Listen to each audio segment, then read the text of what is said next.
everybody. Randy Patterson here with Boomerocity, and boy, do I have a fun one for you. It's been a long time since I talked to this man, but it's almost like we just picked up where we left off last time. And of course, I'm talking about Doug Gray of the Marshall Tucker Band. Yep, they're still touring. They still sound as great as ever. They put on one of the best shows you'll ever see. And it's always a treat to chat with Doug. And this time was no different, very laid back. I swear you're going to feel like you're just sitting in as a fly on the wall with two friends chatting. And that's exactly how it felt. It's a phone one, so I'll be putting the slideshow to this. And but the audio is great.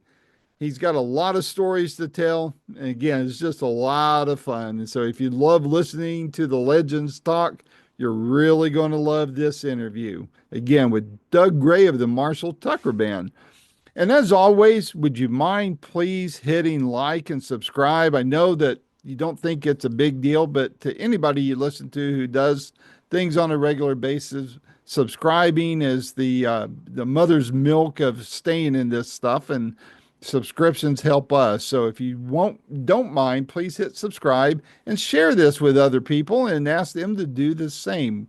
It doesn't cost you anything, it just helps us out. So without any further ado, here is my second interview with Doug Gray of the Marshall Tucker Band. Until next time, this is Randy Patterson with Boomerocity. Take care.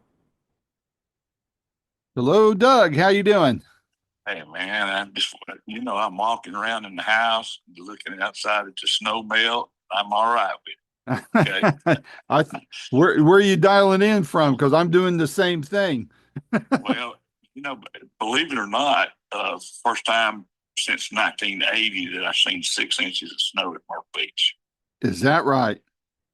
Wow. And you wouldn't believe it. It's still there. I mean, we don't have snow plows down here. We have some of those Yugos with a razor blade on the front of it. That's what they got here. but at any rate, it's what can you say? This is not our plan, and the plan is to kill some of the bugs that everybody's been complaining about all summer. Now some of the bugs will be gone, but they got to shovel snow for 4 or 5 days. Yeah, okay. There you go. Well, I mean, gosh, I'm sure you've seen the same news I have about New Orleans. Bourbon Street turned into an ice rink, man. That's crazy. Yeah, the unbelievable thing is I text my guy to see how he was doing, and my flute saxophone player, Marcus, and him and his wife had taken a few days to go down because, I've been taking this month off except for inauguration of this paper for governor up in West Virginia. Mm-hmm. And I took this time off, and I said, well, we'll come back to work, go to Knoxville, have a good time. And it's not that far and don't really matter because I got 3 buses anyway. So I said, well, here's what we're going to do. And Marcus says, man, you ain't gonna believe it's snowing down here. He said, I don't know how much we're supposed to get us. So he's been there 4 days now. he's saying, he said, I don't like to drink this much. I said, well, you can't get on Bourbon Street anyway. He says, nope, they got it shut down because of ice. I said, well, I hope you enjoyed the room, and I'm glad you enjoyed your wife at the beginning 25 years ago. So now you're getting to enjoy her again. Okay. or you could be reminded why you're on the road so much. I don't know which it is. I think you're hitting it. You're sliding off the nail heads. Okay. That's what we used to say when some of the guys used to do some hammering years and years and years ago. They'd say, "Oh, I slid off the nail heads," and that was our signal to that was our cue to maybe we should pack up and leave right now, and last minute gig. Instead of getting in fights. Well, I think we slipped off the nail head. People would know was getting ready to jump their ass. I love it. Well, Doug, it's been a dream. That's all it is. Yep. Well, it's been about 8 years since you and I last spoke. Last time I talked to you, you were going to be doing a gig at the what do they call it? The Celebrity Theater at Dollywood. And I caught your show there. I interviewed you a week or two before that, but I hadn't talked to you since. How's it been between then and now? Lord have mercy. What a change. It's been a long time. And I love playing there, by the way. That was exciting, and we sounded pretty doggone good, I Yes, you guess. did. Walking at you, I always can tell what some of the beautiful things and places. So we walked out, and people were talking about it, and things for us have gotten. I don't know why time changes like this, but kids are the most advantageous people that you can listen to, and luckily we have kids from 16 to 84. Okay. And I'm serious. Yeah. And the reason is because those are people that some people are just now getting computers, cell phones, where you can download music. And, when that happens, they go through us, and we get to see the results of that. Yep. And when we see it, usually you can see, who this person is or what they are and what they're doing. And, usually who scratched their back last week or, broke a foot or something. You can find that kind of stuff out on the internet. But, we're lucky we went up from, 400,000 to almost 800,000 likes on Facebook, and Spotify gave us an award. Excuse me. Pandora gave us an award that we'd been played 1 billion times. Wow. Yeah. And Spotify came in with 66 million. So 1 billion, we got presented that at the Grand Ole Opry by Hazel Daniel. Wow. And How cool. yeah, that was Congratulations. well. Thank you very much. It's an unbelievable thing, and Pandora has always been really good to us, and so has Spotify. Some of these other things, people. How dare these people think that? Well, they playing my music and I ain't getting no money. I thought, well, let's see. Maybe because your stuff ain't getting listened to. that's my answer to it. And and I'm not taking for granted some of Toy's wonderful songs that he wrote years and years ago that he presented to me and said, sing it so that you could feel it. And I went, oh Lord, here I go. But these are the times. And then we signed with a couple of big companies that have continued to take us from I don't know. I hate to put it A, B, C, or D, but take us from E band that been together for so long to a band that is playing with people that are drawing 15 to 35,000 people. Right. Okay. So we get stuck in there. Then you find out the people that come to see us, and, we have an opening act as well. And then they unbelievably, they can't think in their doesn't register for me that I'm as old as I am. Okay. It doesn't register because people say, how you act different. My doctor even said the same thing. He says, don't you feel bad coming through that waiting room and some of them people can't get around and they're younger than you are? I went, no, I never really thought about it that way. He says, well, I have. He said, I've been your doctor like almost 40 something years. He says, you're still moving. I said, maybe that's the key. That's it. That's it. And having wonderful people around. And Yeah. of course, band members change here. They go here and there. And some of them have to stay home with their growing kids and, they get in trouble in high school and stuff, or junior high, or some of them elementary school, because some of these guys are a little bit younger, not too much younger than me. But being able to go into companies that appreciate your ability to go out there and perform in front of people, and it brings back a memory. Yeah. And yeah. Just like you said, you remember that day very well, I'm sure. Yep. That you saw us up at Dollywood. Yep. I remember that show. I remember how good we felt when we was walking out, because everybody walked out the same way. So we walked out, and I remember those things. And people are a little freaked out when I'm talking to somebody and done the interview with them. Some Rolling Stone guy the other day. I think, it was Rolling Stone. He says, I can't believe that your logo is still number 3 of the world's most recognized logo. And I went, oh, okay. I figured other people's logo might have come on in, Rolling Stone's lips. And, then there's number 2, I think, is Aerosmith. Then guess what? Then it's unbelievable that we can go and these companies can put us in a situation. They're not buying it and selling it in the Marshall Tucker Band. What they're doing is taking orders like somebody that works at McDonald's. Somebody comes in, they want a double Whopper. I don't know. I changed that up for fun. But anyway, if they double cheese. But anyway, the you know me, I have nothing but a sense of humor about everything that we do. Yeah. And I think it's wonderful. Yeah. And whenever you pull up to something, people want to listen to your music. They listen to some, like I said, toy songs, listen to some of my songs. I mean, they're still playing our song in movies that run in Belgium and places like that. And My that song, goodness. I Should Have Never Started Loving You. I wrote that song on the back of a Burger King bag. Okay? And I guess that's why I called it a Whopper. But I wrote it, and I still have it by the lyrics. Toy would always say, man, take these lyrics, write them down. I wrote them down real quick and then said, now fix them where you can sing them, and we'll play them together. And we played them together. And that's how you get creative instead of formulating something that nobody can understand why we can play a jazz festival one day, go to the next festival and play a bike rally out in Sturgis, Mm-hmm. and then go home and play a private party for Intel. Nobody can figure that out.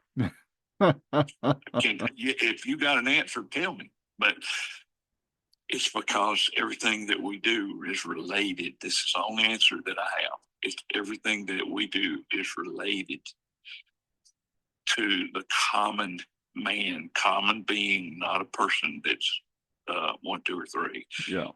To the working man, to the common man, to the man that drives a pickup truck, to the man that drives a Cadillac. Yep. And then that's all it is. You know, that is 100% all it is. Because if you can relate to a song or you can think about it, you know, there's great country songs out there right now. You know, Stapleton's got some good ones. You know, Drowning in Whiskey, that's by my song written by my buddy Dean Dillon. And I've done some Dean Dillon songs too in my history of being around in this business for, 60 something years, but 54 years with Marshall Tucker Band. And people go, yeah, I can't believe it. Are you one of the originals? Yeah. What makes you keep going? Both my daughters are grown and professionals, I will say. One of them, you know, they both are very well, they're established in their business, doctors maybe. Okay. Yeah. So they sit there and say, well, Dad, you need to quit. Come say, hang out with your grandkids. And for a little example, I say no, because I'd be giving up and letting down on the people that originally loved us. Yeah. And those are the ones. And one of my daughters, I just, believe it or not, I took one of my grandkids. She's 14 years old. She'll be turning 15 this year in a few days. And she said, you know, I said, you know, you like Billie Eilish. I like some of that stuff too, the way it's presented. But I'd never seen her, never watched the video, never watched anything, just heard the song. Right. And I went, you know what? I found some tickets up in New Jersey at one of the big places up there. It was 20-something thousand people. So I got to talk to her dad. I said, all right, let's go. And so I called her up. We had tickets, Billie Eilish, went and had a little lunch before we went over there. Sit out in the audience. I can get away with that many people, and nobody really there to see us anyway, so it doesn't matter. So I'm sitting out there right on the mezzanine looking over, and I could have got those tickets for free, but it didn't matter. You know, so I bought them, and I wanted to gift her. So we all flew up there, went and saw the concert. I had to leave to fly across the country and do one in San Diego the next day. Didn't matter. But what the important part was is I learned from being with her and watching her and what all those other kids in that 20,000 seat range was.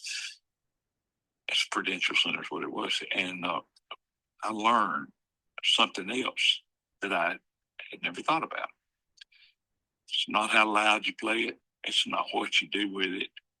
It's the emotion that you put into it. Yeah. Yep. And that's a blessing. Yeah, it is. It is. And you did it. And her brother's great. Phineas is his name, and I've since discovered that these people are going to change and going to be different. You know, I loved Usher for a long time. I'm a country ass boy. Okay, so you know, I'd rather lay on the beach drinking a beer or some, or maybe something else, and maybe 2 or 3 dozen shots of tequila. Don't want to sound like everybody else in the world, but you know, tequila was invented for a reason. It wasn't to make you feel alert. Okay, it was make you to feel like you didn't have to feel, you know, and that's what it was. Many, many, many times I hugged that the silver lining in the bathroom. But that, you know, you just have to get up and go with it. But you know, I am proud to say that I have quit drinking over the last 3 4 years. Everything I just decided I would. But you know, you asked that simple question earlier. Now look at all this bullshit you got from me, because all of this is the truth. Yeah. Well, it's You the get a lot of story. people that don't tell the truth. That's They're right. sitting there shining their own. They're shining their own shoes. Yeah. You know, Well, and you, I think that's okay. I It's all think it right. is too. And I think people want realness today. And, you know, Yep.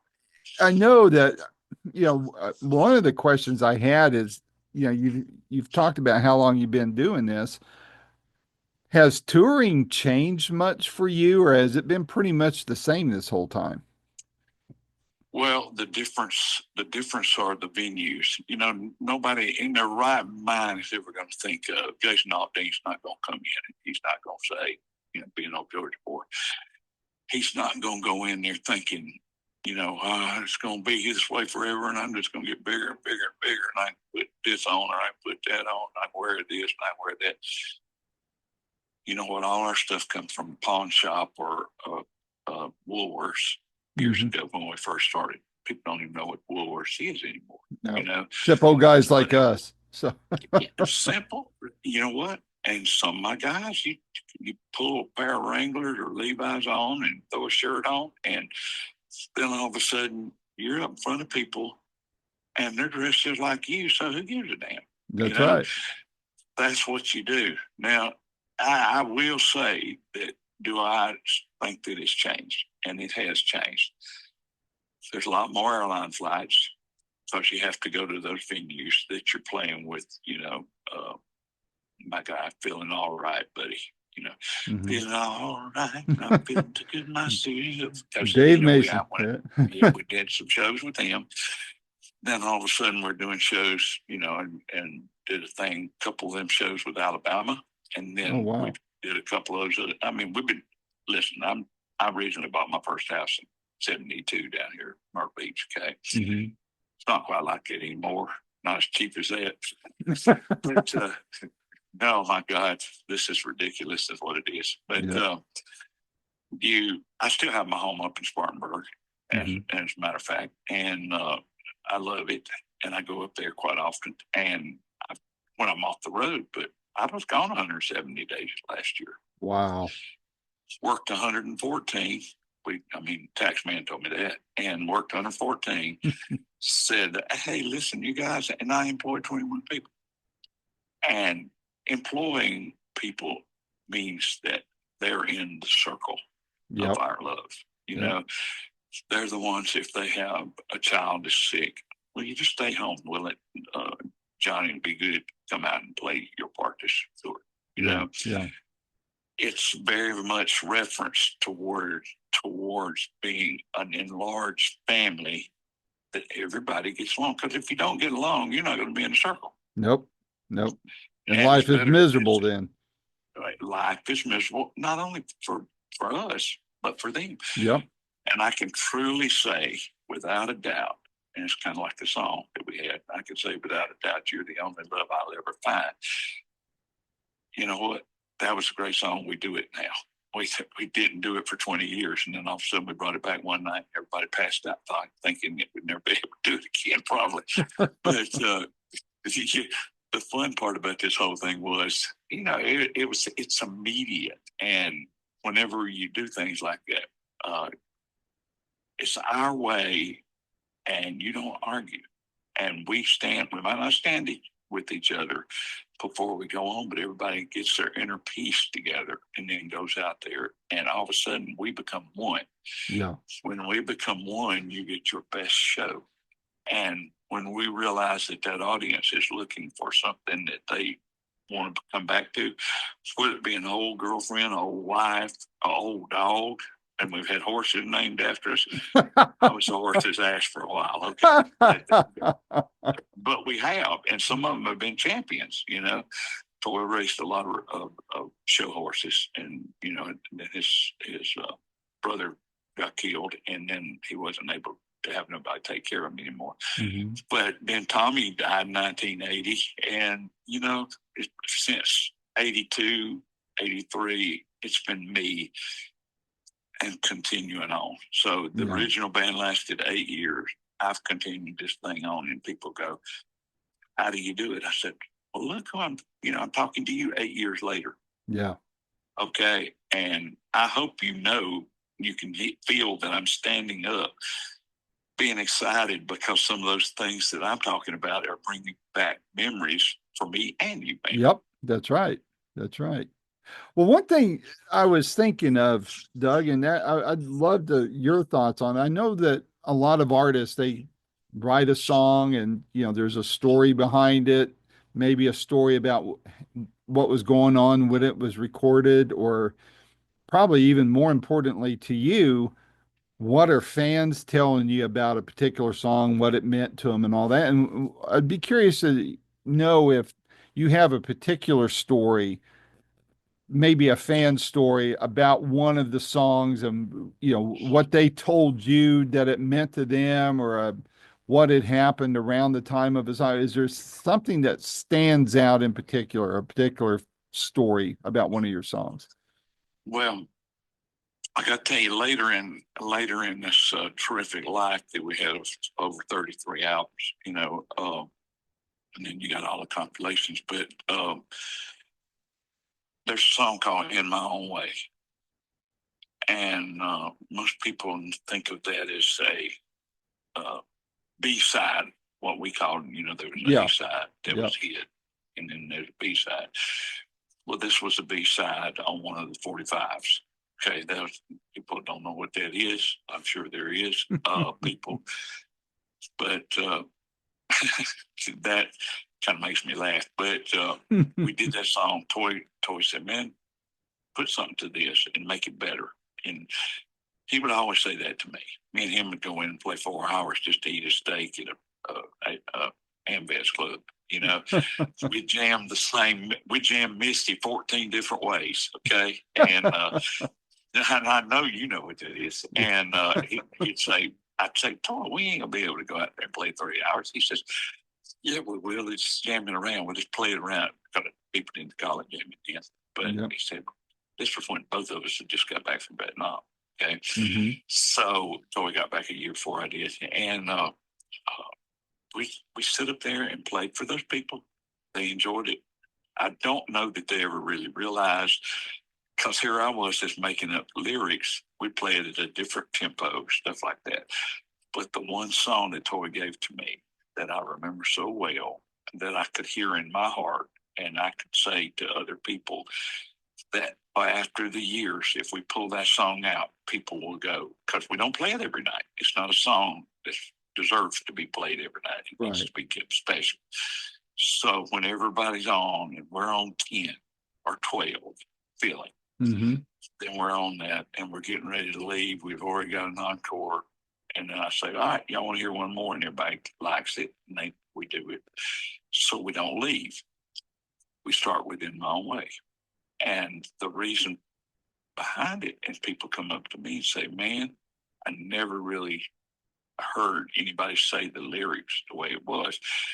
And it was simple as this: there's a special place that's in my heart, and it's occupied by you. And there ain't no one on God's earth going to take you away. And I can say without a doubt, you're the only love I'll ever find. Now, Wow. that struck to people that listened to albums in the old days, that listened to all the songs on the record, that rolled joints on the double albums. And they were sitting there, and they were listening.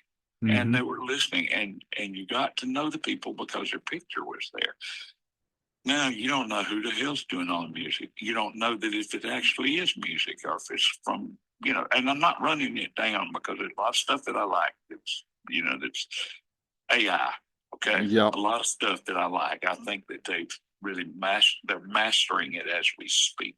Okay. Yeah. Yep.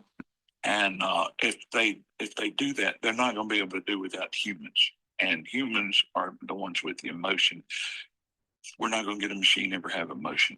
There's That's no right. way in hell. That's just my opinion. I agree. Well, do you think, I mean, with all these catalogs selling, some of your peers selling their catalogs for huge amounts of money, and then now we have AI kind of coming into play and all that. What do you think, dust off your crystal ball, what do you think all this means 10 years from now? Catalog sold, some big corporation owns it, they bring in some AI whiz. What happens next after that? Well, let's listen to my opinion. It's not that I have to tell you what Randy Travis. Listen to Randy Travis, and Randy can hardly talk. Right. I was with him at Charlie Daniels' funeral. Got on the elevator, and he says, because he was sitting there in the wheelchair. I was going down to see Hazel, and this has been a couple of years now, and Hazel summoned me, and I went downstairs to visit with her for a minute before the funeral. And Randy Travis and his wife was there. Mary. He says, yeah. And he says, I know who that is right there. That's Doug Gray talking. And I went, damn, Randy, you pretty good. I thought you was all out of there. He says, no. He said, I ain't all there. And then now I've heard the stuff that boy's doing that belongs to Randy Travis. Okay. Using their AI and a lot of that stuff. And you know what? Sounds good. It's giving us some moments of Randy that he can't do anymore. He's physically impossible. I think that's good that way. Now, on the other hand, are you ever going to be able to find that emotionally at a concert? No. Nope. You just won't. And I love you forever and ever. I don't know that you'll ever get that inflection in your voice that tells you that you feel that way, because every night he sang it, every day he sang it, Randy. Yeah. It would be different because of his emotion feelings that he walked on, whether he stumped his toe before he walked on or somebody hit him in the head with a hammer. Right. So there is alternatives here. So I think they'll always be good. I think the AI thing is good. But I also think that we're going to need the kids to carry on the real feelings and show their emotion as they're downloading our records right now. Yeah. Okay. They're downloading our records because they're going to make them forever. Yep. They're going to have those records. As far as those big companies buying them, I don't have any problems with that. Okay. I honestly I'm not going to talk about it simply because ours is worth a heck of a lot of money. Because it's still selling. It's being downloaded. But it's just not something that I'm going to talk about, except for the fact that they will, as it progresses, sometimes somebody will be able to hit more emotion on the button, okay, on the light switch on the console. Right. They're going to be able to hit more emotion. I think in time that will come. When something can make a decision, not faster than you, because that's what this whole computer thing's all about. Doing something so you can Google something or other ways or start finding out other things. I think that music is going to be the mainstay of what pulls people together, because I've watched kids that are 18 to 25 years old right now come up and say, man, that's the best stuff I ever heard. I walked through that. We play a lot of casinos. They're grand ballrooms, a lot of performing arts centers, play a lot of big festivals. We got some playing with JJ Gray and Mofro right now. Okay. And they're already selling good. So I can't say stuff like that. But there's other bands that's out there, and some of them I don't even know the name of, and they sound great. So it's not going to go away because that's built into not just for somebody that plays it, but for somebody that lives it. Yep. And somebody that lives it. You've lived as long as I have. I'm never part of building the pyramid. Okay. But, okay. My drummer, B.B. Borden, was. So that's what we say, baby. How was it whenever you invented the wheel? Okay. That's the humor. If you don't have humor, you're not going to have feelings. That's If you right. don't have feelings, you're not going to be able to have an association with people. That's right. That's right. And I'm sorry to preach, but Oh, no, I'm loving it. you talk. That's right. And I'm loving every second of it. Hey, I want to shift gears with you on something. I know we talked about him before when we talked 8 years ago, but I kind of want to revisit just for the heck of it. I told you then that I had went to school. My first year of college was at a small Bible college in Fresno, California. And I went to school with Paul Thompson, who played with you for a brief bit. And I was heartbroken to find out that he was killed in an accident and all that. And I still have some of my classmates that follow what I do and they remember Paul. I was wondering if you might share a thought or two about Paul. Paul was crazy. Yeah, he was. Okay. He was a crazy boy. Yeah. And I had to calm him down a couple of times, when he was doing some wild stuff that he did. Mm-hmm. And, we buried him right across the street from when the lady pushed him off the road on his bike. Mm-hmm. Okay. And so where he passed. And his mom and dad were great. Mm-hmm. Both of them were preachers, by the way. I know that. Yeah. And I got to meet him several times. And they told me, if you can calm him down, take him on the road. And I said, well, okay. So I went and met him in the parking lot of a club that I knew about over there that I'd probably going to frequent myself with a beer. But Mm-hmm. I met him and I said, hey, you're a pretty nice guy, and I know you can play. And because I'd heard him play with different bands. And, just got with him, and, his whole personality lit up the stage. And when you find somebody that has that much personality, that much drive, and wanting to get out there even more and loosen up, that was the thing. Yeah. One of the reasons that he left the band was primarily because he was looking for something more. Mm-hmm. I think he always was. Yeah. And he's thinking the next step. When he drove it, and a lot of people don't know this, you drive down 26. There's a highway 176 over there that's right next door to it. Okay. When driving down the big mountain there, Paul would ride his bike up the top of that mountain. I'm talking about pedal. Right. Okay. Right. Ride it to the top of that mountain. And this was a curvy road. This was foolish. And they had this thing going all the time. And I said, well, you got to have some kind of frame screw loose or something to go and come down that thing at 50 to 90 miles an hour, because you could. It was like the racing up and down a mountain. So they'd all pedal up, and then you're talking about 2 or 3, maybe 5 miles. And then they pedal up, take a break, and then all of a sudden they'd all enjoy how fast they could come down. My goodness. I told him, I said, man, you're just crazy. He said, no, this is fun. And then Paul, all right, now I'm going to tell you one that really just come back to me, okay? This is even better. Jackson Hole, Wyoming. He said, man, he said, let's take a ride up, take one of the trolleys up to the top of the top of the mountain. There was no snow there. But nobody told me what Paul's ambition was, is he wanted to ride one of the trails down on a bicycle. Oh, well, man. I'm going to tell you something. I was a great big old boy then. All right. First of all, I wasn't particularly liking what I was getting ready to do, but Paul convinced me. All right. Mm-hmm. First of all, they did have the bar open. That's as far as I'll go with that. That helped a little, huh? Well, they call it courage. Anyway, and I've been, going all the way back to the Yellow Brick Road. But when you do enough, I guess you just get stupid and are not enough, and you just still keep looking for it. But Paul said, "Come on, man, I got him." And the guy had 2 bikes out there.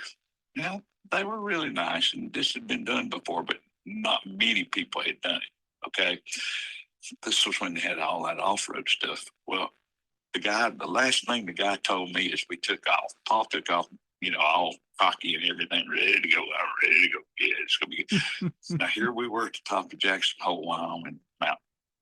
No snow. Guy said, take this trail over here, and it kind of runs out, so you'll have to make your own trail part of the way down. Now, I don't know how high that was, but we were, so it didn't matter. Okay. But the thing was, as we took off, everything was beautiful. Man, it was going to be a great day. It was nice and warm, toasty. We started out, and you take a few jolts, and I said, yeah, it got serious. Okay. Then it really got serious. I feel it right now. I probably would if my back didn't hurt so bad right now. But we got to one place, and the guy told me before we left, he said, now y'all just remember, Paul looked at me, and he said, now tell him again. He said, when you all of a sudden you don't feel you're going downhill, and you don't feel the bike touching anything, no ground, no anything like that. You're not touching the ground. You're just floating to the next little piece of ground. I went, oh God, and I'm thinking to myself, it didn't really matter. I said, I'm tough. I'll be able to get up, start again. Well, this mountain straight down.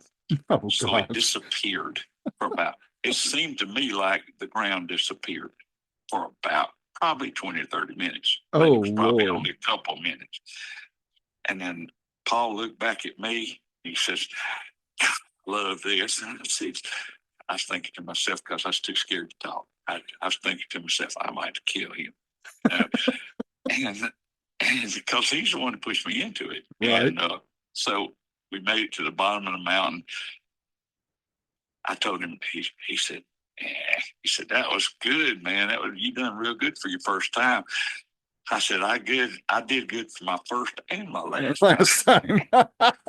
And he busted out laughing, because I always come up with these one-liners. And he busted out laughing, and we went on back in there to the building after I changed the pants and and underwear. And it felt weird, because it's like you are flying through the air as you're coming down, but it's just like a ledge you went off, and then there we were again.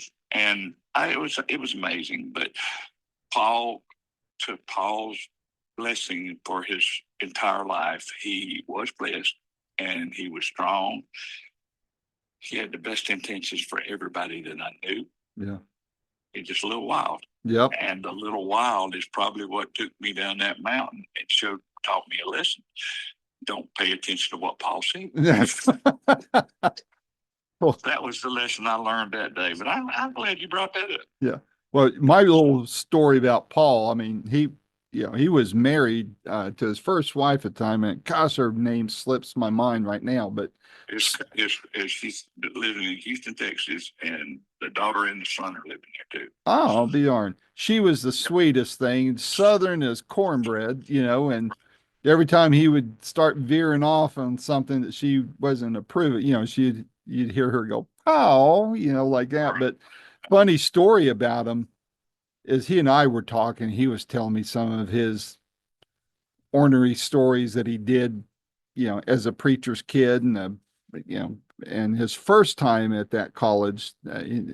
When I knew him, he was there for the second time, and he was telling me some of his exploits there that were not sermon material. Let's put it that way. But he told me one night he played the piano for what we called the West Coast Bible College Singers. There is choir that went around and sang at different churches all over California. And he goes, that such and such song we do? I said, yeah.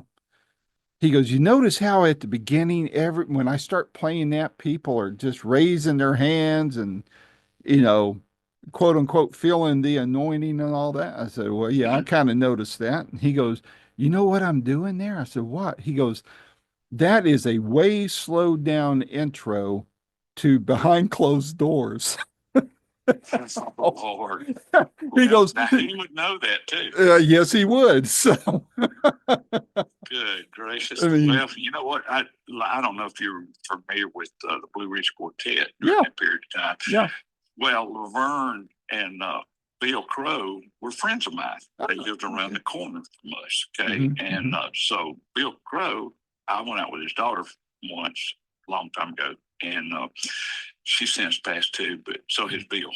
And you know, as you grow through these things, Bill was the one that invited us to go over to the, I can't even think of the name of it right now, but it was a little studio where they cut all their records over in Greenville, South Hmm. Carolina. Okay. So Laverne would always start. He'd say, "Man," said, "I'm gonna start this one." He said, "It's gonna be like Jerry Lee Lewis." I said, "Well, you're not falling too far behind him." And I was a little old boy. Okay, I mean, I'm not talking that little, but I was 10, 12 years old. So Laverne said, "I'm on Jerry Lee Lewis's show up today." And he was on his way to over to. They got hired by churches to go around, you know. Hmm. Hmm. And then they did a revival, which they did 20 something years in Spartanburg at the Blue Ridge Quartet revival meeting. And Hmm. that was at Spartanburg Auditorium. And, you know, I got to go to several of those. And here was Bill singing that baritone. And, you know, he was a very soft spoken guy, but boy, he was real smart. And Laverne would say, "I'm going to rock him tonight, boy." And Bill would say, "You ain't rocking nothing." He said, "You better play it the way it's supposed to be done." And I never will forget that. Play it the way it's supposed to be done. And I tell the guys that have come and gone in the band, I said, if you're coming in the band, learn the song the way it's supposed to be. That's another thing I learned from Laverne. I said, learn it the way it's supposed to be. And then if you feel good about it that night or that day or wherever it is, I said, go ahead and run with it and take off. Be the boss. And I guess it's the word I said. I think that's something my daddy taught me. She said, go out there and be the boss. Well, you know, there's no boss in Marshall Tucker Band, so I never understood that until I become a sergeant in Vietnam. Mm. And that master sergeant looked at me and said, I'm going to give you a promotion. But he said, you got to be the boss. I went, oh, God, I'm thinking about my daddy. Daddy never wanted to be the boss. He worked in the cotton mill all his life. So I don't want to be the boss. Everybody hates me. And I said, oh, God, here, I'm going to be the boss. Everybody's going to hate me too, you know. But, you know, it never worked. All it did is gave me the security and the ability to be able to help people to understand just a little bit. And to this day, we're talking like this, both of us. We're telling stories. We're not doing an interview. Right. We're compromising our ability to remember right now. Thank God we have it. But we're letting everybody else know that there's a piece of life that's more important than getting all the way to the top and staying all the way at the bottom. Yep. And we all are sympathetic, and that's another word for it, but I can't think of it right now. Compassionate.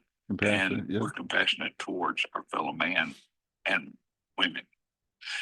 There is some important things that we need to learn yet, but I think we're on a good start if we can get things back to normal. And I think we're all trying.